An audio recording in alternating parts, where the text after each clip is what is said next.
ஒரு பிச்சைக்காரன் ஒருத்தன் இருந்தான். அவன் ரொம்பவும் கஷ்டப்பட்டுட்டு கடவுள்கிட்ட, என்ன கடவுளே என் வாழ்க்கை எப்படி இருக்குன்னு கம்ப்ளைண்ட் மேலே கம்ப்ளைண்ட். அப்போ முகம் தெரியாத ஒரு நபர் வந்துட்டு, எனக்கு ஏதாவது இருந்தால் கொடுங்கய்யா அப்படின்னு கேட்குறாரு. இவருக்கு கொடுக்க மனம் இல்லாமல் தங்கிட்ட இருந்த அந்த அரிசியில் கொஞ்சோண்டு எடுத்து கொடுக்குறாரு.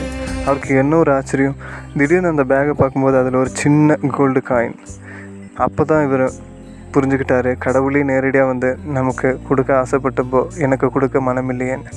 நம் வாழ்க்கையில் நம்ம எப்போவுமே அடுத்தவங்களை ஜட்ஜ் பண்ணுறதுக்கு முன்னாடி நம்மை பற்றி நாம் என்ன சிந்திச்சு வச்சுருக்கோம் அப்படின்றது தான் ரொம்ப முக்கியம். நான் நல்லவன் நினைக்கிறதுனால தான் மற்றவங்க நமக்கு கெட்டவனாக தெரிகிறோம். நாம் எப்படி இருக்கிறோமோ அப்படி தான் நம்முடைய வாழ்க்கை அமையும்னு சொல்லுவாங்க. வயதானதுக்கப்புறம் போகிற பல்லும் நம்முடைய வாயிலிருந்து போகின்ற சொல்லும் ஒரு நாளும் திரும்ப எடுக்க முடியாது, கிடைக்காது.